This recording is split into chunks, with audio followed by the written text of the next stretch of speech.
Hello, everybody, and welcome to another episode of Bearded Things. I am one of your bearded hosts. My name is Chris, and I'm here with my buddy Tyler. How you doing, Tyler? I'm good, man. How are you? I'm doing okay. It's Yeah. it's been a week. It's been actually a lot of fun getting ready to try and set up and record tonight's show. Yes, you have a new puppy, a new member of the foster family, right? Yeah, he's hanging out for a little bit. Hopefully not too long. We'd like to get him in a forever home as soon as possible, but he is a adorable, beautifully brown coated 1 year old, very tiny 100-pound pit bull. Nice. He's a pit bull named Rusty. He's super sweet, super playful, and needs all of our attention all the time. I mean, yeah, but anything that's 1 year old, it just constantly needs attention. You know, puppies, babies, they need attention. They need all of the attention, and that's why I think I'm more of like a cat person. I love cats and dogs, but with cats they really They're don't, evil. and they just don't care about you like at all. Like you're okay and they'll look at you like, oh hey man, and they go about to licking their butts or whatever. Yeah, But or just putting their butts in your face. that too. But yeah, I just, they're a lot easier, especially when they're kittens. uh, but yeah, this dog is great. His name's Rusty. If you want to see pictures of him, and I hope you do, you can go to my personal Instagram. It's at the Christopher Alton, Alton, and he's right there front and center. If you know anybody who's looking for a pup, send him my way. I have the perfect dog for him. And the dog's looking for his forever home, right? Forever. Hey-yo. So what's going on with you, man? Other than not trying to melt in this stupid fucking heat wave, I've just been busy working. A big corporate visit coming up next week, actually in like 2.5 days, but who's counting? Yeah, so I'm trying to get that ready, get everything set up so I don't look like a complete jackass when they show up and I look bad and I get fired. So I'm trying to make it look nice. We just got new self-checkout machines and I broke it already on the first day, so that was awesome. I may or may not have broken on purpose. But I mean, do those things ever really work? I mean, I'm trying to think of like anytime I've gone to like a Target or a Home Depot, those things are always broken. unexpected item in the bagging area. Exactly, but there is no unexpected item. Yeah, it's interesting. Yeah. No, ours they seem to be okay. Mine, just for whatever reason, it's on the cash machine. The cash box is broken on the bottom, and I don't know what I did. But it just means that I don't have to count the cash at the end of the night, so I'm a happy camper. Well, there you go. That kind of worked out. Yeah, like I said, may or may not have done it on purpose. I don't know. Oh, I did discover something very late to this particular party, but I enjoyed it. I finally watched Mulan. I've never seen the cartoon. Oh, nice. I saw the live action one, and I got to say, I know there's like it's a very controversial subject right now for political reasons, and also because people grew up with nostalgia for the original Mulan. I, having not seen the original, I really dug it. I thought it was really good, and I felt really bad for the girl who played Mulan, because like this is her first big giant movie. So like in the back of her mind the entire time she's like, they can cut me at any moment. Yep. They'll bring in Jennifer Lawrence or somebody. So she did a really good job. That's all I'm saying. That's awesome. I have not seen it yet because I'm not going to sell my soul to Disney that much and pay $29.99 to watch a movie 2 months in advance. So I'm going to wait till December to watch it, but I've heard good things from it. Yeah, it was have you seen Jet Li's Hero? Yes, I have. Okay, it's a Disney version of that, but with Mulan instead of Jet Li. Nice. I like that. I like the true, quote unquote, true story of Mulan. Like, I know that story, like the kind of how it goes. So I have an idea because they're supposed to follow more closely to that and not have Mushu, unfortunately, which is my favorite part of the animated Disney movie. So I kind of like, I knew going in that it's going to be different, but I'm still excited to see it. Aladdin's my favorite Disney movie, and I really, really, really like the live action remake of that. So that was cool. I'm not with you on that, mostly because Will Smith trying to be Robin Williams. But he wasn't. Oh well, okay. He wasn't trying to be Robin Williams. He was like, you have to be the genie at some point. You know what I mean? Like the character was written where it's going to be a big blue guy dancing and singing. He tried to. I think he did what he could. I think he tried to make it an homage to Robin Williams, but like, yeah, no one can be Robin Williams, especially in that character. That was just Like ridiculous. it is Robin Williams. Like there's no, I mean, it's great. I see what Will Smith tried to do, but I Hmm. mean, you can't mess with perfection. The only time I think that really worked out well was in Jumanji. The reboot of Jumanji are actually Yeah, fun movies. they're They pretty good. Yeah, I never saw the first one in theaters. I didn't go until I saw the second one in theaters, and then I went back and watched the first one, and they were actually pretty good. Like during the whole second movie, I'm like, who the hell is that guy? Like, who the fuck's that guy? And everyone got all excited when the dude rode on the horse. I'm like, I don't know who that is. So after I watched it the first time, I was like, oh, I get it now. right. But no, yeah, I enjoy those movies. Yeah, they were great, and I think those were a good kind of like, let's steer away from what Robin did. Let's do something new. And I think Will Smith tried a little too hard to be what Robin was. Yeah, I can see that. But yeah, I just thought of a great idea for another episode. I was going to say, this has been the movie episode of the Exactly. podcast. I think it might be fun, and it's up to the listeners. So you could just let us know. You can go to our social medias and just do like hashtag yes or hashtag please don't. And I think we should do the true story of Disney cartoons, like the actual Yeah, Mulan I or like that idea. Yeah, that would the be cool. actual, Beauty and the Beast, because Belle is real and I'm in love with her. Yeah. I'm just putting it out there, Go even for though it. probably not, but still, Is it because you're a beast? I have like the underbite and a giant mane on my face. I've always related to the Beast. And you just happen to have like a rose sitting in a glass thing around your house? And so what if I like to kidnap women and lock them in libraries? It's for I their mean, own good. it's the 21st century. Come on, it's okay. She'd just be on social media anyway, so it's probably fine. We do not condone kidnapping of women at all. Please do not think that. Yeah, we was just kidding, folks. But speaking of listeners, we have to Yes. give some props to some of our fans. Yeah. So after our last episode, we kind of pushed out as like a live unveiling, like the two of us, we sent out stuff on our personal social medias, kind of like, hey world, like here we are, like bam, whether you like it or not, here's a podcast, deal with it. And we've gotten some really positive feedback, which is amazing. Yeah, people are dealing with it, which is Yeah. nice. Yeah. So a lot of people have been sharing the posts. Like I really appreciate the work that people have put in. A couple people in particular, one of our OG bearded friends, Tazayan, she was part of like our beta like testing phase where, like where we were sending stuff out on like YouTube links and like, just listen to it. I know it's a YouTube video, but just listen. And was super supportive. And she was one of the first people that shared my post. So I very, very much appreciate her. Again, like other OG, like Mizan also was helping out with episodes already. She's been listening. My sister, Mary, shared it. She also volunteered herself to be a guest at some point. So way to be over presumptuous, Mary, and overstep your bounds. But yeah, totally going to take you up on that.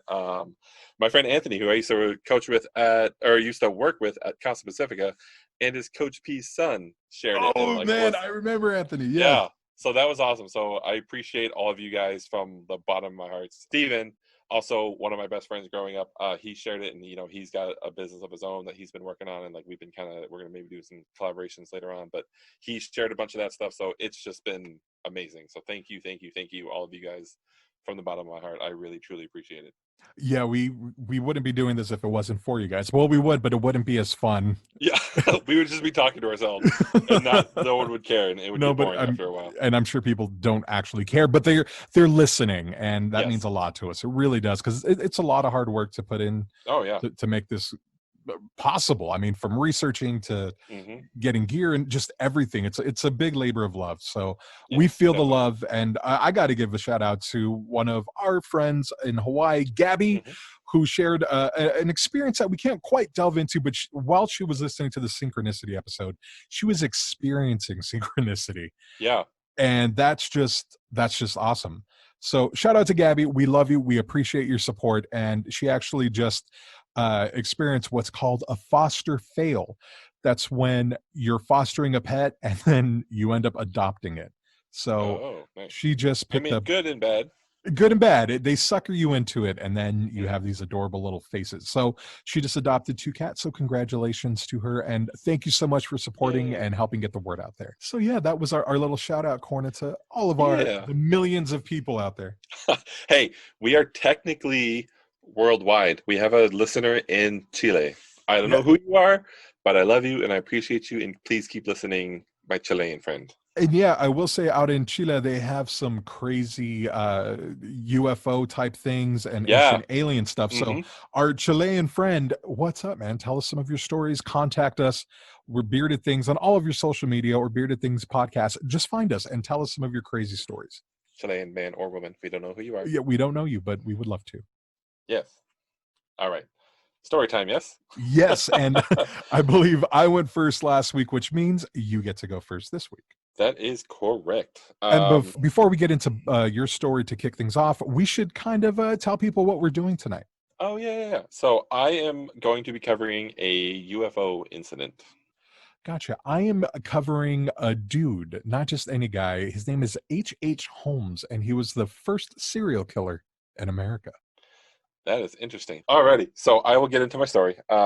So for today's episode, I wanted to go into something a little bit more unexplained in the paranormal side of things. So I'm bringing my story with a UFO sighting. And there's actually kind of a lot of buzz with this one because, one, it just happened fairly recently. And two, it was just recently confirmed by the government to be actually legit footage. So with that being said, I bring to you, my dear listeners, the story of the USS Nimitz encounter. The USS Nimitz encounter takes place, surprisingly enough, around the USS Nimitz. The USS Nimitz is a super carrier class aircraft carrier commissioned by the United States Navy in 1975. It cost $1 billion to make in 1975. $1 billion. Yeah. I put, side note, it took all my willpower not to do the Austin Powers $1 billion. Even though I think you said 100 billion, but still. And laughed like a madman. So thank you for stealing the joke. Okay. Anywho, so in 2020 money, that's approximately $4.8 billion with inflation. So holy shit, that's an expensive aircraft carrier. It's a little costly, yeah. Yeah, but it is one of the largest aircraft carriers in the world right now. It holds up to 90 fixed-wing aircraft and a bunch of helicopters. It's currently the oldest U.S. aircraft carrier in service today. The USS Nimitz is often talked about as part of the Nimitz Carrier Strike Group. Anyone that watches the news, these are the people that go out into like the 7th Fleet. They're in like the Arabian Sea a lot. They're off like the coast. They were part of the thing that was out in Korea when all that was going down. So it's called the Nimitz Carrier Strike Group because the USS Nimitz is the current flagship of what's called the 11th Carrier Strike Group. This consists of the aforementioned carrier, the USS Nimitz, and several smaller class ships that include destroyers, submarines, and support ships. Think about when you see a movie where they're out in the sea and you see the big-ass aircraft carrier and there's a ton of little smaller ships surrounding it. That's a carrier strike group. That's kind of how they go around the waters. And the idea is that this group can go anywhere on the water and be able to fight any battle. They have advanced radar and sonar so they can make sure they can see and hear everything around them. This is an important detail because they need to effectively communicate with one another when they feel a threat is looming. So it's kind of like the entire board game of Battleship. Exactly. It's exactly, yeah. If you think about the Battleship, it's just on a grander scale. It's usually between, like 7 and like 15 ships in a carrier strike group. So now that we have some background on the aircraft carrier and the group that's with, let's get into the meat of this story. So in the winter of 2004, I was still in high school. I was a senior. The Nimitz Strike Group was performing training missions off the coast of San Diego and down into Baja, California. For those of you unfamiliar with the geography of our southern neighbor, Baja, California is that little kind of arm that's jutting out the peninsula. It's like land. The penis of Mexico, or the sort of, yeah. So it's a little yeah. That's where they filmed Titanic. Really? Yeah, in that little gulf right there, the Gulf of Baja is where they made a replica Titanic ship and then sunk it so they can film the scenes. Interesting. Yeah, I think the ship is still there, but that's a whole nother story. Yeah. So it's that little land that juts out to the south of California, hence the name Baja California, which means Lower California. So starting in November 10th of 2014 and continuing until November 16th of 2014, the USS Nimitz, one of its strike group ships, the cruiser the USS Princeton, an E-2C Hawkeye early warning and control aircraft launched off of the Nimitz, and multiple FA-18C Hornets and FA-18F Super Hornets began tracking multiple objects that were exhibiting bizarre movements for an aircraft. A Now lot of that, verbiage in there. yeah, that Hawkeye one, that's the big plane with the big dish on the top, right? Exactly. That was my very next line. Like the E2 is that big giant plane that has a rotating disc on top of it, and that acts as like a giant super radar. So they can see really far. They can ping things from like thousands of miles away. And then the two different types of Hornets and Super Hornets, those are like the fighter jets. Those are the ones that go fast, and you see like the dogfighting and stuff like that.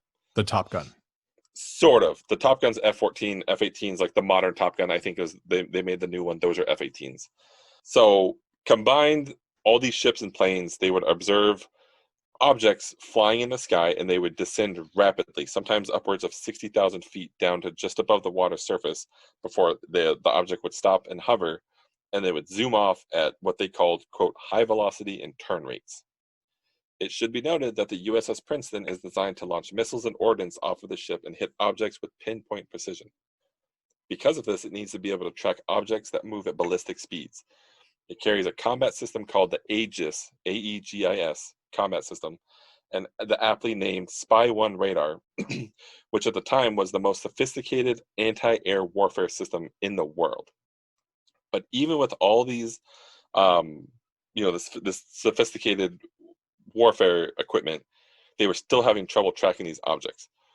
It should also be noted that the commander of the USS Princeton stated that if they had activated their ballistic tracking system, they believe they would have had a better chance of tracking the objects. This next line is kind of confusing. I'll summarize at the end. They did not engage the system because, quote, the filters that throw out clutter not indicative of an air-breathing threat would not be active, end quote. So basically, the Navy commanders are saying they don't think this object was a missile. They were operating under the assumption that it was being piloted and not remotely controlled. If they activate the ballistics filter, it's going to filter out like missiles. So it's going to filter all like the clutter and the stuff that's like moving too fast. They don't think it's a missile. So that's why they didn't activate it. So the carrier group is tracking these objects over the course of about a week. And there's 3 separate notable instances that occur. In the beginning, the ships and the aircrafts were tracking these objects, but they were still thinking of it more of like an electronic phenomenon and nothing else. They were thinking like the waves, the weather was messing with the radar. But on November 14th, around 10 a.m., they changed the categorization from an electronic phenomenon to a highly tangible incident. Also, every time I read the word phenomenon, I think of the guy in Sesame Street, like, banana. Yeah. That is my wake-up alarm, so. Yeah, nice. I have to stop myself from not doing that every time I read phenomenon. Okay, so on this day, on November 14th, the USS Princeton, which, by the way, has a call sign of poison, which I think is pretty badass. That's pretty gangster. It asked an E-2 Hawkeye, the big plane with the radar dish on top, that was overhead. It was being the eyes and the ears of the training. It was watching over everything, making sure nothing was coming into their airspace. They asked it to use its insanely powerful radar to look down and tag a target that the ship was trying to track. So they see something, they're like, hey, Hawkeye, like, we need you to see this. Don't shoot it with an arrow, but I need you to point down and look at this. When the plane first looked down, they were like, dude, you're crazy. We don't see anything. All we're seeing is waves. But then as they zoomed in, they noticed a small target that had, quote, no indication of velocity. So basically like it's hovering, right? So upon hearing this, the commander of the Princeton asked to take control of a pair of FA-18 Super Hornets and have them check it out. The Super Hornets belonged to VFA-41, a strike fighter squadron nicknamed the Black Aces and had the call sign of Fast Eagle. Side note, if you're wondering what VFA-41 stands for, I'll let you know. It stands for Fixed Wing Fighter Aircraft Squadron 41. Are you confused? Because I would imagine so, unless you're like in the Navy. So the military they love acronyms, and apparently they like making shit up too. So the V in this situation stands for fixed wing. Why does V represent fixed wing? I have no idea. When I looked it up, it's something to do with the classification. It's either V or a Z. If Z means it's lighter than air, V means it's heavier than air. I don't understand what's lighter than air.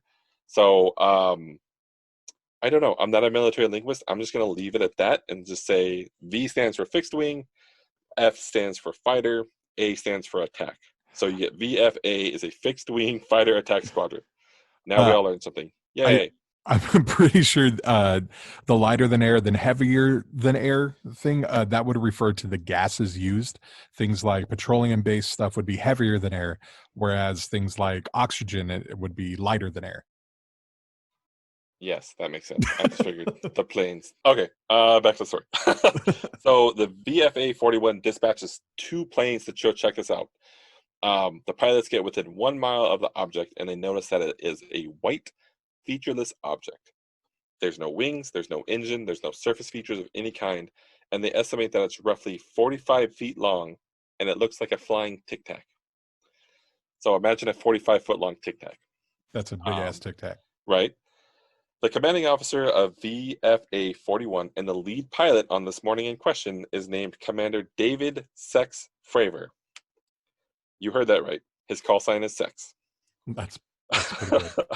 So Commander Sex noted that the object surface, quote, looked like a whiteboard and was hovering above the water close enough to disturb the water. He described the water as boiling and that the object was hovering like a Harrier. Side note, a Harrier jet is it's a type of plane that it can rotate its engines so that it can hover briefly and it can perform vertical takeoff landings. Like they use them on like the aircraft carriers. And So he was saying it was, True Lies, that was the big Exactly, climax. exactly. The Harrier jet, yeah. So this object sat hovering and then began to move away at 500 knots, roughly 500 to 1,000 feet above the ocean. For reference, 500 knots is about 575 miles an hour, or 926 kilometers per hour if you're across the pond. Approaching this object, the pilots were unable to see it on their radar. So like their plane radars, they couldn't see it. So they had to rely on radar pings from the Princeton and the Hawkeye above to get close. They attempted to perform a helmet lock, which is like if you think about the documentary Top Gun, when Maverick was using his helmet and the little bullseye goes over the plane, he's like, good tone, gonna fire. That's a helmet lock. They use the heads-up display in their helmet to lock on so they can track it. But they weren't able to do that. Their helmets wouldn't lock on. So despite not being able to track the object using radar or their helmet to lock on and be able to see it quickly, our sexy commander did what you would expect a commander whose call name is Sex to do. He just dove right in and got all up in the object's business. Yeah, he did. That's literally what he did. He dove straight down towards the ocean. And then as he got close, he claims that the object, quote, appeared to recognize him and shot off at supersonic speed. Our commander Sex pulled out of this dive, and the pilots attempted to locate the object once again, but they were unable to. They asked the Princeton and the Hawkeye if they still had it on radar, but they responded saying that the picture was clean, meaning the radar was clear. Moments later, however, they radioed back saying, quote, you're not going to believe this, it's back at your CAP. The object had not only shot away at crazy fast speed, it circled around and it stopped at the very location the Super Hornets had been performing a combat air patrol, or CAP, prior to them being called to assist. So they're out doing their thing, right? Like they're flying around, they're doing their training mission, and they're like, hey, we need your help, come look at this object. They took off to go see the object. Commander got all crazy, dove down into it, and then it's like, I'm out of here. And then it showed up exactly where they had left from previous to. So kind of weird. So it's just messing with them at this point. Essentially, yeah. Essentially, it's like, hey, I know exactly where you came from. Like, leave me alone. So they were called back to the Nimitz, and they were debriefed. They asked if their planes had experienced any issues, or if they themselves experienced any physiological issues, and they reported that everything was fine. So around the same time, another FA-18 Hornet from a separate fighter group was doing a maintenance flight off of another carrier docked in San Diego. So this thing's in San Diego. It's docked off the coast. They're doing a maintenance flight. This ship had just got some work done, so like, go test it out. So during this flight, the pilot received a strange question from the ship that he was flying from. They asked him if he had any weapons on board. The pilot said, no, this is a maintenance flight. You know I'm unarmed. And they said, okay, well, we need you to go intercept an unknown object out in the ocean. So he's like, what the fuck? So he arrived at the scene shortly after Commander Sex did his thing where he dove down on this thing. And the pilot that got there, he said that there's nothing around. He didn't see anything, but he did note that the water was foaming and frothed in one specific area, but the rest of the sea was calm. They ordered him back to the ship saying, okay, we got it, no problem. They debriefed him. And this is real. They asked him if he saw a, quote, supersonic Tic-Tac. And he replied that he had not. Which I can only just imagine how much fun that would have been debriefing. Like, I'm sorry, come again? So after the first pair of pilots, they land on the Nimitz, they launched 2 more fighters. This is about 3 p.m. now. So the pilots, everyone, they've been tracking this since 10 a.m. 3 p.m. rolls around, they launch these 2 pilots, and they get reports that the flying Tic-Tac was about 30 to 40 miles south of their position now. So they take off, they try to get there as quick as possible. They're trying to ping it on their radar. They can't. Even the Hawkeye is having trouble with this radar. They're getting intermittent things, like it's there, then it's gone. It's there, then it's gone. Then like the ship can see it and the Hawkeye can't see it, so they don't really know what they're doing. So the pilots are flying over there, and since they can't get it like tracking on radar, they don't know where it's at. So they switch to their camera feeds to a video called FLIR. Those of you that are familiar with like ghost hunting and stuff, a FLIR is a forward-looking infrared camera. So FLIR, FLIR. It's the heat sensing cameras. Exactly. Right? Yeah, it's a thermal camera basically. So using the FLIR, the pilots were able to spot the object, and they tracked it briefly using this technique. The lieutenant who was in the lead position during this flight claimed that the object appeared stationary and did not move, and that the closing distance on the video was due to him flying closer to the object. The video they captured has kind of become sort of legendary. It's a big thing if you look up UFO videos, because a few years ago it was leaked, and like I said, this was just recently declassified by the Pentagon. The video shows the FLIR cameras attempting to track the object before it flies off to the left of the camera. So they kind of zoom in, he flips back and forth on some different color stuff trying to get it to focus, but it won't focus, and then the object takes off. They try to make sense of what they're seeing, but they're confused. If you have not seen the video, I highly recommend you check it out. I'll post still pictures of the video on our Instagram and Facebook and Twitter and everything. Yeah, and I'll try and link it when we post this on our YouTube. So yeah, we can see if we can get but if you Google the USS Nimitz UFO Tic-Tac, the video should pop up. Once they get back to the ship to debrief, they're unable to confirm what the first 2 pilots saw, mainly because these guys, they never made visual contact. They saw it on a camera, they saw this thing, so they can't say, yes, it was sleek, yes, it was like a Tic-Tac. They just saw a blip on the infrared camera. So now, the craziest thing is, after all of this, our commander, Mr. Sex Fravor, he's debriefed by Naval Intelligence. And they don't know what to do with the information he gives them, right? So like Naval Intelligence, like what tells our story? They did a report, and they said in their report that, quote, if the pilot wasn't a commander, the squadron leader, and generally highly regarded, it would have lended less weight to this investigation, end quote. So basically, they can't say it's completely bullshit because this dude's legit. Like, he's fucking Commander Sex, for crying out loud. It's Commander Sex. You can't knock the sex. You can't say no to this guy. So they did this report. Naval Intelligence sends the report up to the chain of command to the captain of the Third Fleet. The Third Fleet is in charge of the carrier strike group. They're like, there's like, I think it's like 7 or 8 fleets in the U.S. Navy that travel the world. Like, this is the big, like, this is all the ships in the whole fleet. And the captain says basically, like, this is not legit. Like, he says it's, quote, part of a counter drug operation based on the area of operation. So he's like, we're down by Mexico, it's some counter drug thing, like they're trying to stop it, it's not legit, and that they don't need to investigate any further. They officially classified the object as an anomalous aerial vehicle, or an AAV. The captain said that at the time of the incident, no one in the carrier group considered the AAV a threat, since 1, they didn't activate defensive measures, and 2, there was no knowledge of any advanced weapon testing or any other experimental aircraft operating in the area. Finally, he stated that they had never seen anything like this before and were likely to never see it again. So he's saying all these things that a UFO normally is, what they call a UFO, and he's like, well, we've never seen this, so it's got to be bullshit. Of course. Yeah, so it's ridiculous. So there's been a lot of investigations done into this, and no one's really able to point out exactly what it is. There's one group that calls itself the Advanced Aviation Threat Identification Program, or AATIP. They did an investigation, and they came up with the following 6 conclusions.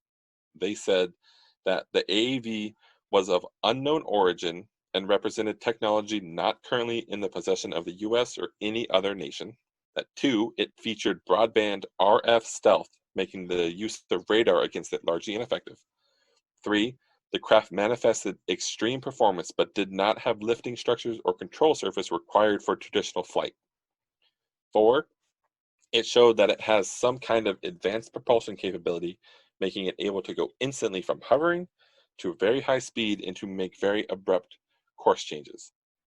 5, it has the ability to, quote, cloak itself, becoming invisible visually to the naked eye. And finally, 6, that possibly capable of operating undersea without being detected by the most advanced subsurface sensors. I did put in the story, there's one report from a seaman on the USS Indianapolis, which is a submarine, who basically they were like, we didn't hear anything under the water, so he didn't come under the water. But then AATIP was like, okay, well, someone, if they're saying something, maybe something did happen. They tried to extrapolate it and saying that little frothy part of the ocean, the thing went underwater. And so the 6th one, it doesn't make sense to me, which is why I didn't really cover it, because there's really no evidence. Nothing they talk about has anything about it going underwater. But they put in the report like, oh, it could go underwater because we had a frothy ocean and this guy said he didn't hear anything.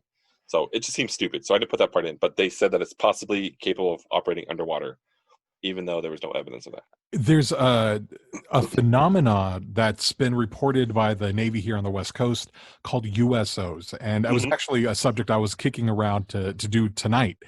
USO is an unidentified submerged object. And they pretty much think that UFOs are able to go underwater. Yeah, I saw that too when I was looking into this. I also had that same thought. I was like, that'll be an interesting topic for the future. Yeah. Okay. Yeah, I think there's a little bit of truth to that. I don't know how much, but it sounds like they know about USOs and they're like, it's one of them. But that's kind of what it seemed. Yeah, like they didn't say anything, but they mentioned it, so it's like there's something there. So I don't know. Yeah, I'm going to delve into that one soon. Nice. I also want to add that there was a man named Luis Elizondo, who was a former military intelligence officer that ran the AATIP program, and he told reporters after he left that this is one of the many documented events that are just as impressive, but because of their classification, cannot be shared. So basically, they're classified. We can't talk about it, but there's more stuff like this.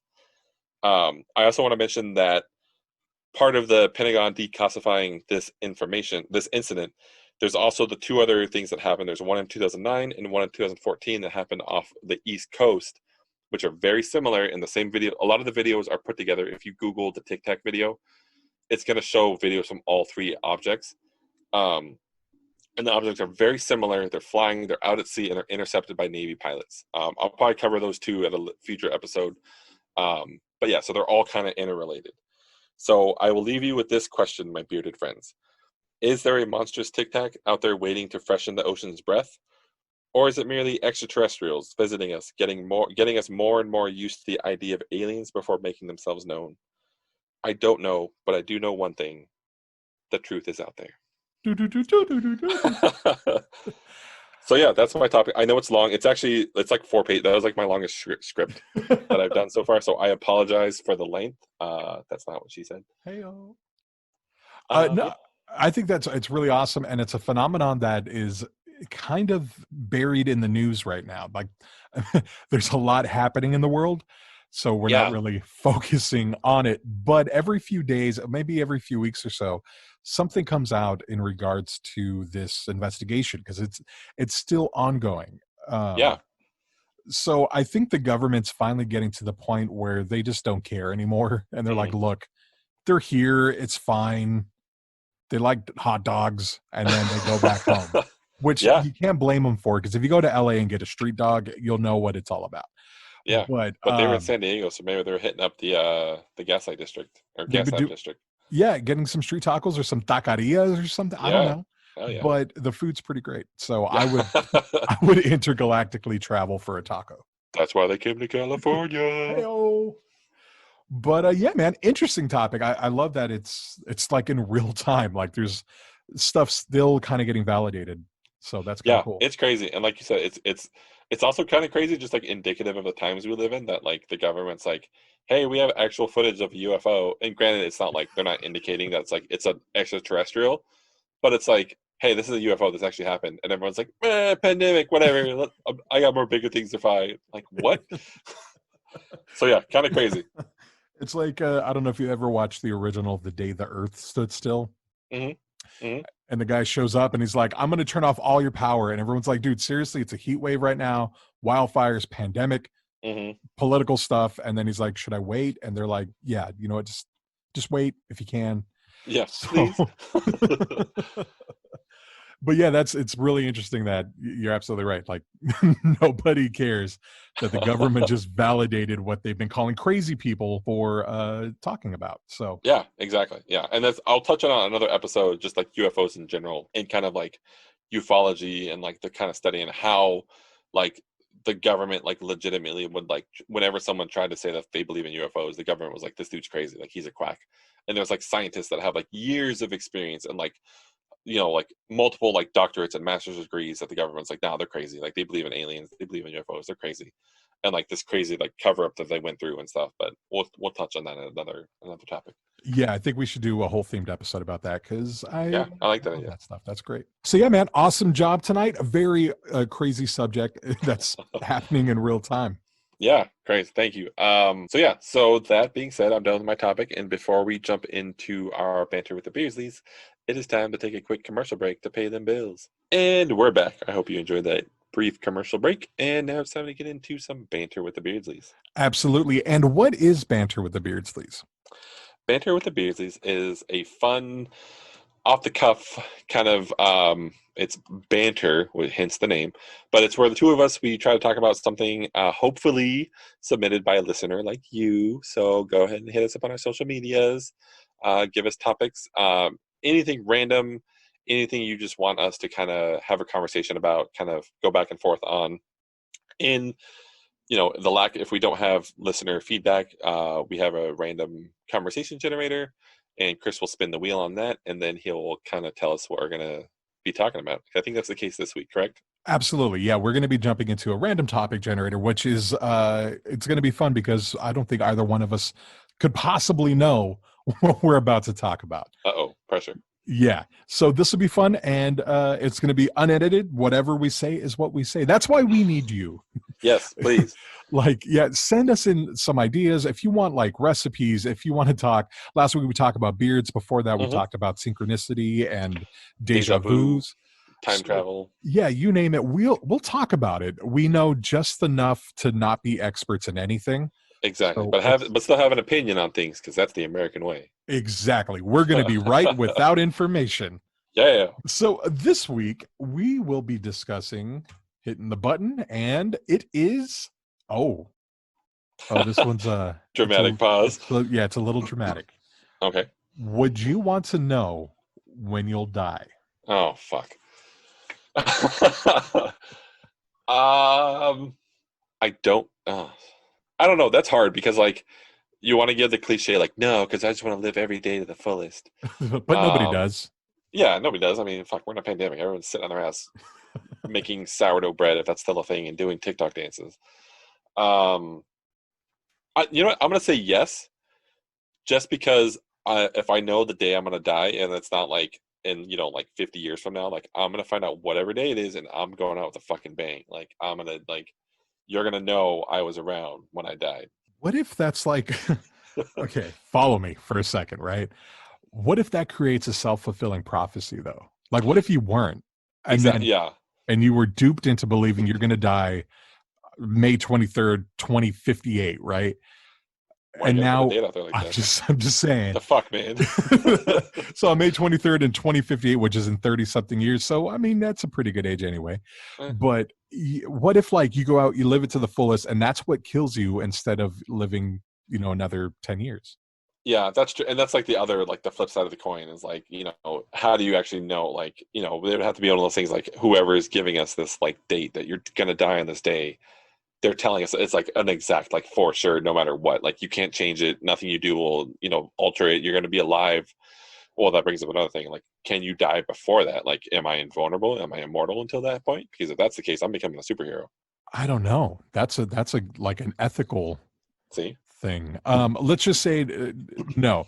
If you let your life run its course as is right now, you know the date. Then yeah, I mean, like if like then you can make sure you do all that fun stuff and like try to do all the things that I wish I would have done that before I died. Um, and you can have your loved ones around. You can make sure everything's set up so you don't have like those people that missed out that didn't get to say their last goodbyes. It's like, look, dude, I'm dying in like 2 days. Like, tell me you love me. Like, tell me all the stuff you ever want to tell me. Just Like, accept me for get who it I off your am. joy, get it off your chest. Like, so I don't know. Yeah, that's interesting. Way to bring up a heavy topic, jerk. Let's cram it into like a 10-minute window. Right? Yeah. Too Let's easy. talk about death. And where's Mary when we need her? Right? Yeah, we need to bring her in. Talk all She's this death, witchy stuff. Yeah, she's like a witchy shrink, and Yeah. probably would be really good for this topic. Exactly. Yeah, we'll bring her in. We'll talk about death with her later. I don't know per se if I would want to know. It reminds me of the movie Big Fish by Tim Burton. That's what I was thinking too, yeah. There's a part at the beginning where they have to go meet the witch in the woods and look into her glass eye so they'll see the way that they'll die. Yeah. And Ewan McGregor's character goes and looks in the eye, and then he's like, huh. And then the witch was looking at him like, well, that doesn't bother you? And he's like, I guess I know that nothing else can kill me on my way. Exactly, see? So that was kind of an interesting twist. But on the flip side, like, okay, so I kind of have this weird, if I ever got filthy rich, right? My eccentricity would be I would banish clocks from like where I live. Okay. Because like I kind of went through this weird phase where I'm like, every second that goes by is a second closer to death. It's like a countdown. Yeah, I kind of accepted it, but it's still, if like, like that moment when you're like camping way out in the woods and there's absolutely no light pollution. You can see like the infinite galaxy, right? Mm-hmm. And all of a sudden you feel really small and you realize that it's not just a flat sky, it's like 3D. That's that feeling of feeling small and then slightly terrified is how I look at time sometimes. Mm-hmm. And so I think I would probably end up going crazy by like, okay, I have 1 week, 54 minutes and like 38 seconds. I was gonna say, that's the other thing is like, if you kind of know that you're going to be counting down, it's like when the weekend, like back when we were in school and it's like, yeah, it's Friday, we don't have to do anything. And it's like Saturday, it's like, oh, okay, well, tomorrow's Sunday. And then Sunday rolls around and you're like, shit, I have to go to school tomorrow. And then Sunday night football would start and you'd be like, fuck, I have to go to school in like 6 hours. And you're just not happy. And like, you're going to count it down. And that would probably make like the last couple of years of your life miserable. But I don't know. Yeah, that's tough. I don't know. That's hard. Yeah, I think if you have like a good core, if like you can't be shaken, you'll probably be fine. But I think it's a big weight. I would rather not know. I kind of like surprises. Yeah, that's true, I guess. Like if it's your own surprise party, when you open the door, you're not really surprised. You're like, oh, hey. But you got to pretend because the one person that told you doesn't want to get in trouble. Like, just act surprised. It's cool. Don't worry about it. Right. And so that would be the witch in this situation who lives at the river, who's like, look, you just got to go with it, man. It's going to be cool. And it's not cool. So yeah, that's my take on knowing when I'm going to die. I think I'd pass on it. I would rather just ride it out and just see where I end up. Yeah, I think I'll go with the I want to know, and I'll be a superhero because I'm pretty sure I'll be immortal. For the most part, I think you wouldn't be able to like jump off buildings. But if you just let your life normally run its course. Well, there's only one way to find out. May 23rd, 2058. I'm not God by then. I'm jumping off a building. No, I'm not. I'm just kidding. I'm not going to do that. That's really high, so I wouldn't even be there to stop you. I'd be like, oh, this is going to suck because I'm afraid of heights. So, yeah. All right. And that has been our episode, our corner of Banter with the Beardsleys. Yes. And so this is why we need you, so we can keep us not talking about death. And now it's on to my topic, which is H.H. Holmes. I think there's probably a few of you nerds out there who have heard of H.H. Holmes, so enjoy the ride. Everybody else, we've all heard of Ted Bundy, Jeffrey Dahmer, Charles Manson, but who was the one who started it all? Before the fascination with true crime and podcasts, there was H.H. Holmes, aptly named America's first serial killer, and he earned that title. So, a little bit about Holmes. He was born as Herman Webster Mudgett in Gilmanton, New Hampshire. I would kill people too with that name. That's a rough name, man. It was said that at an early age, he was fascinated with skeletons and soon became obsessed with death. Damn. It may have been this interest that led him to eventually pursue medicine after graduating high school at 16. On May 16th, 1861, on July 4th, 1878, he married Clara Lovering in Alton, New Hampshire, which I'm judging by the name. a beautiful town, and it's my birthright to declare myself its king. I have no evidence that I can do that, but it's named after me, so I call I'm pretty dibs. sure you could buy it on. You could buy it on the internet. You can buy everything on the internet these days. Amazon, overnight ship Exactly. it. In 1882, he entered the University of Michigan's Department of Medicine and Surgery and graduated in June of 1884. Well enrolled, he worked in the anatomy lab under Professor Herdman, the chief anatomy instructor, who was actually groundbreaking and literally wrote some of the books on human anatomy. Wow. Holmes had apprenticed in New Hampshire under Dr. Nahum White, a noted advocate of human dissection, which Whoa. never caught on, so that's probably probably a good thing. Years later, when Holmes was suspected of murder and claimed to be nothing but an insurance fraudster, he admitted to using cadavers to defraud life insurance companies several times while he was in those colleges. Damn. So it's going to jump around a little bit, mostly for context stuff. Okay. So neighbors and acquaintances described Holmes as treating his wife Clara violently, and in 1884, before his graduation, she grew tired of his crap and moved back home to New Hampshire. Good for her.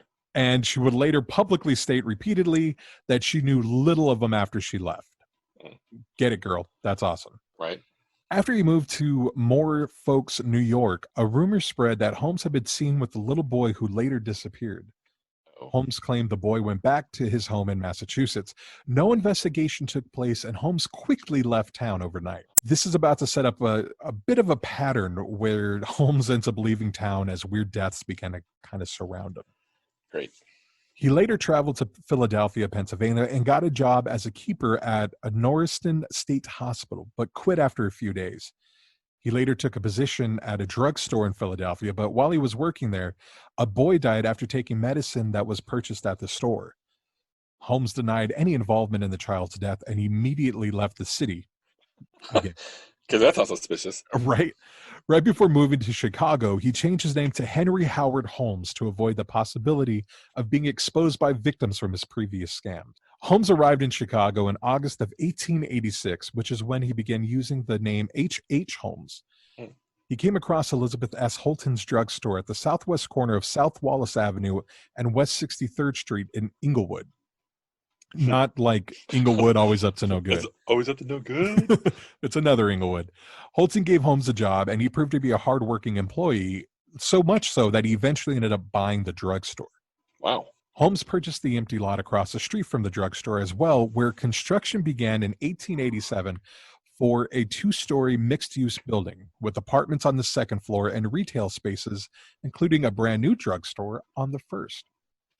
When Holmes declined to pay the architects the company used, they sued in 1888. In 1892, he added a third floor just in time for the Columbian Exposition of the World's Fair.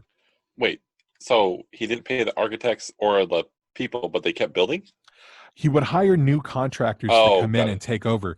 Okay. And there was a reason for that, which we'll get into. Kind of. Oh, great. So he had this built just in time for the World's Fair, and it was getting busy. It was booked out almost every night. Back then when they had the World's Fair, millions of people from all over the world would come. Yeah. It's where Tesla showed off his light bulb because he actually invented it. Screw you, Edison. Yeah. Unfortunately, many guests did not survive in what became known as the Murder Castle. Oh, jeez. Many of these victims, no one knows for certain the total number, were women who were seduced, swindled, and then killed. Oh, God. Holmes had a habit of getting engaged to a woman only for his fiancée to suddenly, air quotes, disappear. Other victims were lured there by an offer of employment. So from the exterior, the hotel seemed pretty typical.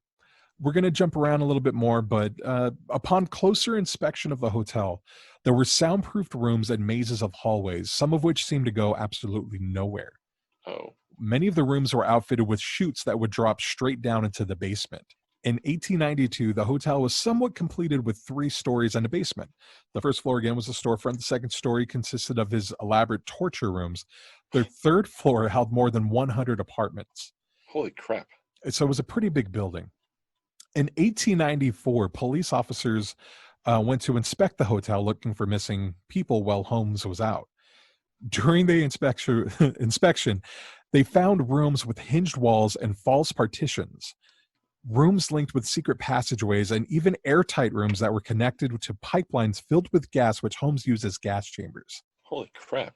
Holmes would use the chutes to deliver the bodies to the basement, and once there, he made use of surgical tables and an array of medical tools to dissect them before selling their organs and bones on the black market and to medical institutions or schools. Holy shit. For the bodies and parts he couldn't sell, Holmes had acid vats, lime, and crematoriums all in the basement area to dispose of his victims' bodies. This is the fun part. All of Holmes's employees, hotel guests, fiancés, wives, if they were any way connected with Holmes, they were required to have a life insurance policy. Oh, jeez. Holmes paid the premiums as long as they listed him as the beneficiary. Jeez. That's not, come on. Right? It's a little obvious. But I mean, back then you could just change your name and you're not that guy anymore. I guess that's true. So most of his fiancés and wives would suddenly disappear, as did many of his employees and guests. People in the neighborhood eventually reported that they saw many women enter the castle, but they would never exit. One of Holmes's early murder victims was his mistress, Julia Smythe. She was the wife of Ned Connor, who moved into Holmes's building and began working at his pharmacy as a jeweler. After Connor found out about Smythe's affair with Holmes, he quit his job and moved away, leaving Smythe and her daughter Pearl behind. Damn. Smythe gained custody of Pearl and remained at the hotel, continuing her relationship with Holmes. Julia and Pearl Smythe disappeared on Christmas Eve of 1891. Oh, jeez. And Holmes later claimed she had died during an abortion, though what truly happened to the two was never confirmed. Another likely Holmes mistress, Emmeline Segrande, began working in the building in May of 1892 and disappeared that December. Another woman who vanished in the area was Edna Van Tassel. She's believed to have been one of Holmes's many victims and completely disappeared without a trace. Holmes met and became close friends with a man named Benjamin Pitezel. He was a carpenter with a criminal past, and Holmes used Pitezel as his right-hand man for several criminal schemes. A district attorney later described Pitezel as, quote, Holmes's tool, his creature, end quote. Whoa. We'll come back to him shortly. In early 1893, a one-time actress named Minnie Williams moved to Chicago. Holmes claimed to have met her in an employment office because, like most actors, she was out of work. So if she's a one-time actress, does that mean like at one time in her life she was an actress, or she did like one movie and that's it? Like she was one and done? I think she might have been a one and done. I tried to find some information on her, but it couldn't get a whole lot. It was 1893, so it was because she disappeared. She vanished without a trace. I didn't get there yet. Sorry. No worries. Spoiler, she disappears without a trace. Holmes claimed to have met her in an employment office, though there were rumors he had met her in Boston years earlier, because go Red Sox, they're wicked bad. He offered her a job at the hotel as his personal stenographer, and she accepted. Holmes persuaded Williams to transfer the deed of her property in Fort Worth, Texas, to a man named Alexander Bond. Conveniently, that was an alias of H.H. Holmes. In April of 1893, Williams transferred the deed with Holmes serving as the notary. Holmes later signed the deed over to that Pitezel guy, giving him the alias Benton T. Lyman. The next month, Holmes and Williams presented themselves as man and wife, rented an apartment in Chicago's Lincoln Park, and Minnie's sister Annie came to visit. And in July, she wrote to her aunt that she planned to accompany, air quotes, Brother Harry to Europe. Neither Minnie nor Annie was ever seen again after July 5th of 1893. Once the World's Fair had ended, Chicago's economy was pretty much in a slump, kind of like how wherever the World Cup goes or the Olympics, the economy is just decimated, which is really bizarre. But it's really sad, yeah. Yeah, it's crazy. Chicago's economy was in a slump. Therefore, Holmes abandoned the castle and focused on insurance scams, committing random murders along the way. Because he got bored, right? Oh, insurance, collecting all this money. Murder. You know, you got to stay dedicated to your craft. I guess. If something's worth doing, it's worth doing right. Exactly. During this time, Holmes stole horses from Texas, shipped them to St. Louis, and then sold them, making a fortune. Through it all, Holmes traveled throughout the U.S. committing insurance scams with his accomplice, Benjamin Pitezel. He was arrested for this swindle and sent to jail. Hmm. While in jail, he concocted a new insurance scam with his cellmate, one Marion Hedgepeth. Holmes said he would take out an insurance policy for $10,000, fake his own death, and then provide Hedgepeth with $500 in exchange for a lawyer who could help him if any problems arose. Once Holmes was released from jail on bail, he tried. He really made a valiant attempt at this plan. However, the insurance company was like, I don't know, man. So they were suspicious and did not pay.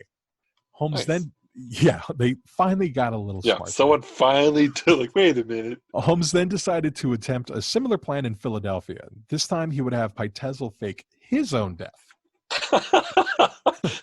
However, during this scam, Holmes actually killed Pitezel and collected the money for himself. Damn. I mean, if you're in on this guy, like, you're with him, like, doing all this shit, like, at some point you got to be like, he's going to get desperate and he's just going to kill me. Like, I don't know. If I was the Pitezel guy, I wouldn't have job security working with a dude like that. You know what I mean? Yeah, I mean, he just built an entire castle to murder people in. Yeah. Probably strange. Not the best guy to get in business with, but to each their own. Yeah, that's true. In 1894, Marion Hedgepeth, who was still angry that he didn't get a penny in the initial scam, he went and ratted. He told police about the scam that Holmes had planned. The police tracked Holmes down, finally catching up to him in Boston, where they arrested him and held him on an outstanding warrant for the Texas horse swindle. Nice. At the time of his arrest, Holmes appeared as if he was prepared to flee the country, and police became suspicious of him. Chicago police investigated Holmes's castle, where they discovered his strange and efficient methods for committing torturous murders. Many of the bodies they located were so badly dismembered and decomposed that it was hard for them to determine exactly how many bodies there really were. Holy crap. The police investigation spread through Chicago, Indianapolis, and Toronto. While conducting their investigation in Toronto, police discovered the bodies of the Pitezel children, who had gone missing sometime during Holmes' insurance fraud spree. Linking Holmes to the murders, police arrested him and he was convicted of the murders. He also confessed to 28 other murders. Holy crap. However, through investigations and missing persons reports, it is believed that Holmes is responsible for up to 200 murders. Jesus. As part of a deal, Holmes wrote a book confessing to 27 murders. It's available on Amazon right now, and it's called Holmes' Own Story. Confessed 27 murders, lied, then died. Well, I mean, sounds accurate. In May of 1896, one of America's first serial killers, H.H. Holmes, was hanged. His reported last words were, "Take your time. Don't bungle it." Oh, jeez. In a ironic twist, he ended up hanging for 15 minutes until he finally died from asphyxiation. Well, yep, he took his time. He bungled it too. The castle was remodeled as an attraction and named the Holmes' Horror Castle. What? However, it burned to the ground shortly before its opening. Yeah, that's called karma. They're like, Yeah, like, nah. The basement remained intact, however, and the building was rebuilt and stands today as a U.S. post office. That's 100% true. So criminal profilers and psychologists have remained perplexed by Holmes. Although he was fascinated by death at that early age, there were no clear signs of abuse or neglect that would lead to the kind of life that Holmes lived. Mm-hmm. Word around the Hollywood mill is that DiCaprio has actually bought the life rights to the story, so maybe we'll be seeing this on the big screen or on Disney Plus like Mulan. Right, nice. It so all comes back to full circle. Yeah, that was the story of H.H. Holmes.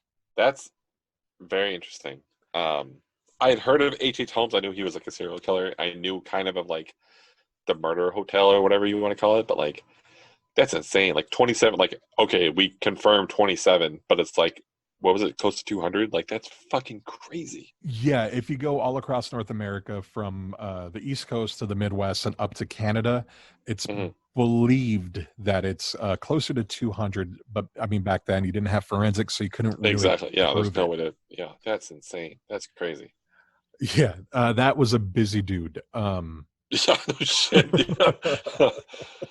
He took his job seriously. He really did. Like, he sucked at like committing petty crimes, like insurance fraud and stuff. Like, Yeah, I mean, that go big or was go home, right? Like, if you're gonna commit a crime, fucking go. I build guess. I a don't. castle Yeah, a murder dedicated. castle. Yeah. It's a castle of murder. So yeah, that's the story. That's insane. His book, I've read little passages before, and it's just kind of insane. He actually goes into detail about how he would cut limbs off of people and like skin them. And the part that was the most disturbing wasn't the content, but in how he wrote it. It was just completely void of any Yeah. remorse or emotion. I was gonna say, it sounds like the fact that, like, he wrote a book afterwards, and then if like his last words are like, "Take your time, don't bungle it," like he just seemed like one of those dudes that was just like kind of narcissistic, like just kind of, like people are gonna remember this. Like, I want to come up with a really pithy like last line, and like people to just remember this, and like I'm gonna write a book about it so everyone knows what I did. Like, Well, that's the shit where it's like, fuck you, like we're not publishing anything. Like, go fuck yourself. Like, I think it actually happened in reverse. From what I remember about the making of the book, there was like this whole documentary on it. It was crazy. He told the judge that he'd write a confession if it can like lead to a quicker death penalty, and he didn't have to like wait around for years to be hung.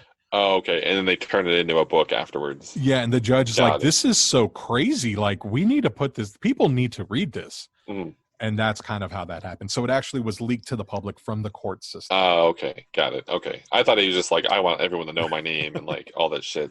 Yeah, no, like what was interesting was once they caught him, he just completely cooperated. Hmm.